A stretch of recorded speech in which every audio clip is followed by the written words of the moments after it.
अगर भविष्य के किसी मोड़ पर टाइम ट्रेवल पॉसिबल हो पाया है, जैसा कि बहुत से लोग मानते हैं, तो अभी तक हम किसी भी टाइम ट्रेवलर से क्यों नहीं मिल पाए? और अगर हम उनसे मिल भी लें तो किस तरह से उन पर हम यकीन करेंगे? उनकी टाइम मशीन किस तरह से दिखेगी और वो चलेगी कैसे?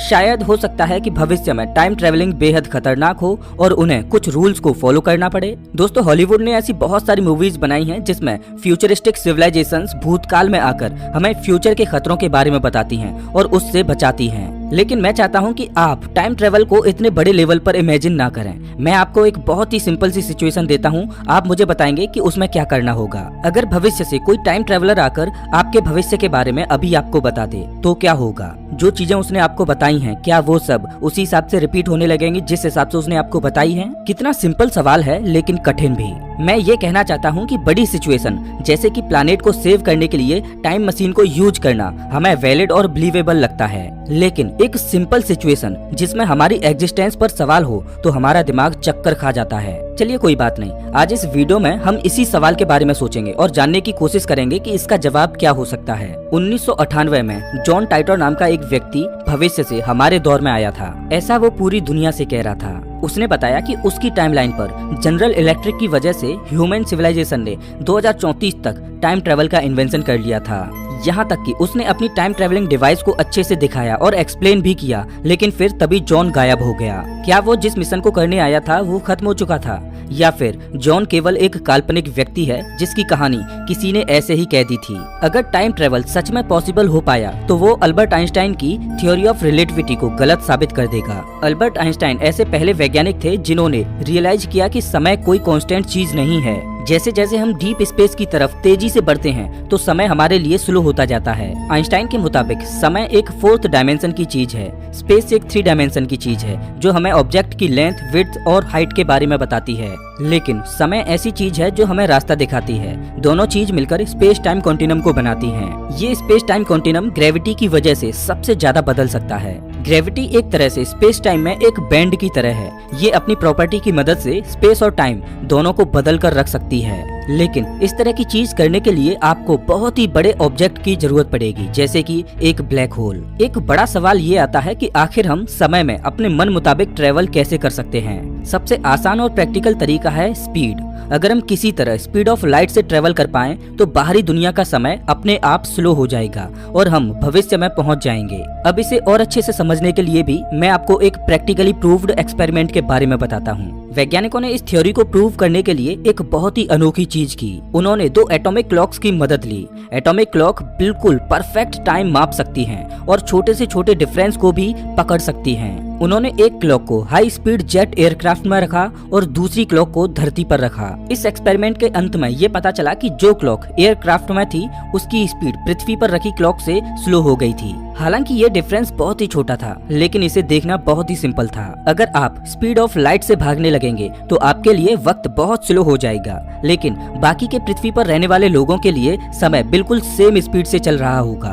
थियोरेटिकली जब आप स्पीड ऑफ लाइट से चलना बंद कर दोगे तो आप अपने आप को भविष्य में पाओगे। टाइम ट्रेवल करने का दूसरा सबसे फेमस तरीका है वर्म होल्स। वर्म होल शब्द आइंस्टाइन की जनरल रिलेटिविटी थ्योरी से आया है। साल 1935 में अल्बर्ट आइंस्टाइन और नेथन रोजन ने एक बहुत ही इंटरेस्टिंग आइडिया दिया।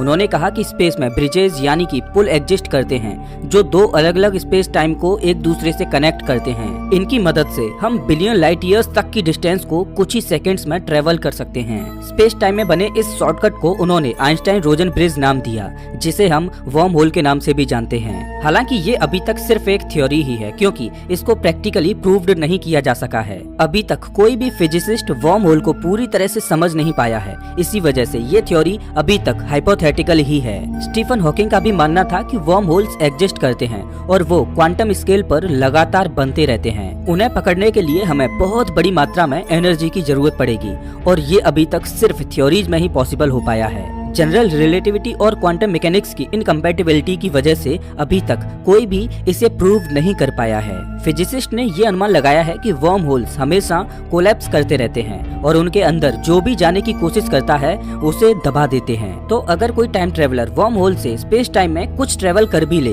तो ये नहीं कह सकते कि वो कभी वापस भी आ पाएगा या नहीं। और किसी भी टाइम ट्रेवलर के लिए वर्म होल तभी तक काम करेगा अगर वो वर्म होल के मुंह को देर तक खुला रख सके। इस काम को करने के लिए से नेगेटिव एनर्जी या डार्क एनर्जी की जरूरत पड़ती है, जिसे अभी तक हम समझ ही नहीं पाए। अब एक बड़ा सवाल ये आता है कि जब टाइम ट्रेवल करना इतना ज्यादा मुश्किल है तो आखिर इसे इतना फेमस किसने किया? लोग सच्चे मन से ये विश्वास क्यों करते हैं कि टाइम ट्रेवल किया जा सकता है? कुछ लोगों का तो ये तक कहना है कि टाइम ट्रेवलर्स हमारे बीच बहुत पहले से रह रहे हैं। चलिए एक बार ऐसी ही कुछ घटनाओं को देखते हैं। साल 2008 के दिसंबर में चाइनीज रिसर्चर्स ने जब 400 साल से भी ज्यादा पुराने पठारों को तराशा तो उन्हें रिंग के साइज की एक वॉच मिली, जिसमें समय 10:06 पर रुका हुआ था। ये वॉच स्विट्जरलैंड में बनी हुई थी, लेकिन इतने सालों पहले ना तो स्विट्जरलैंड का कोई अस्तित्व था और ना ही उस समय इस तरह के वॉच बना करते थे। तो क्या हो सकता है कि ये वॉच किसी टाइम ट्रेवलर की हो? दूसरी चौंकाने वाली घटना है मंगोलिया के अल्टाई माउंटेन्स की, जहां 10 फीट गहरी गुफा को खोदते हुए उन्हें 15 साल पुरानी मम्मी मिली। उस मम्मी ने और कुछ नहीं बल्कि रेड कलर के जूते पहने हुए थे। शूज पर 3 व्हाइट स्ट्रिप्स भी थी, जो कि हमें आजकल के लेटेस्ट शूज में देखने को मिलती हैं। लेकिन ऐसा कैसे संभव हो सकता है कि 1500 साल पुरानी मम्मी ने ऐसे जूते पहने हों? अब सच क्या है ये सही बताना बड़ा ही मुश्किल है। साल 1998 में जब जॉन टाइटर यहाँ आया था तब उसने कहा था कि वो फ्यूचर से पास्ट में आया है। उसने अपनी मशीन को C204 कहा था। इस छोटी सी मशीन की मदद से उसने ग्रेविटी को कंट्रोल किया था और स्पेस टाइम में होल बनाया था। उसका कहना था कि इस मशीन की मदद से वो एक बार में केवल 60 साल ही पीछे जा सकता था। लेकिन क्या वो ये सारी बातें सच कह रहा था? ये साबित करना कि कोई टाइम ट्रेवलर है, शायद ये टाइम ट्रेवल करने से भी ज्यादा मुश्किल है। थियोरेटिकली टाइम ट्रेवलर्स फ्यूचर के बारे में आपको जरूर बता सकते हैं। वो अपनी फ्यूचरिस्टिक टेक्नोलॉजी को यहाँ पर दिखा सकते हैं।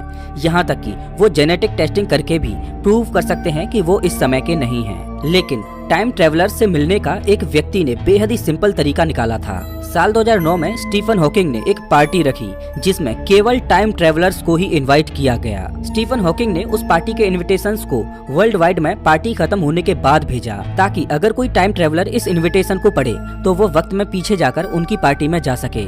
लेकिन बदकिस्मती से इस पार्टी में कोई भी नहीं आया। लेकिन इसका मतलब ये भी नहीं है कि टाइम ट्रेवल एग्जिस्ट ही नहीं करता। हो सकता है कि टाइम ट्रेवल इतना ज्यादा परफेक्ट ना हो जितना हम सोचते हैं। हो सकता है कि एक टाइम ट्रेवलर 2022 में आना चाहता हो, लेकिन वो 1922 में पहुंच गया हो। एक पॉसिबिलिटी ये भी है कि कोई टाइम ट्रेवलर वक्त में पीछे आकर हमारे भविष्य को ही बदल दे। लेकिन क्या ऐसा सच में हो सकता है? अगर किसी टाइम ट्रेवलर ने आपको आपके फ्यूचर के बारे में बता दिया तो जाहिर सी बात है कि आप अपने फ्यूचर को किसी न किसी तरह से जरूर बदलेंगे। लेकिन इसका मतलब ये नहीं है कि जिस फ्यूचर वर्जन के बारे में टाइम ट्रेवलर ने आपको बताया है वो एग्जिस्ट नहीं करेगा। आप बस अपनी होने वाली रियलिटी से हटकर दूसरी रियलिटी में पहुंच जाएंगे, यानी आपकी टाइम लाइन ही बदल जाएगी। हर दिन हम कुछ ऐसे फैसले लेते हैं जो हमारी हो रही रियलिटी से कुछ अलग होते हैं और जो हमारे भविष्य को बदल देते हैं। इसीलिए अपने भविष्य के बारे में जानकर भी ये जरूरी नहीं कि आप वही चीज दोबारा कर पाओगे। तो दोस्तों इस वीडियो में बस इतना ही। वैसे आप हमारा ये वीडियो कौन से शहर से देख रहे हो हमें कमेंट करके जरूर बताएं। अगर आपको ये वीडियो अच्छा लगा हो तो इसे लाइक करें और ऐसे वीडियोज के लिए चैनल को सब्सक्राइब करें, साथ ही बेल आइकन दबाएं।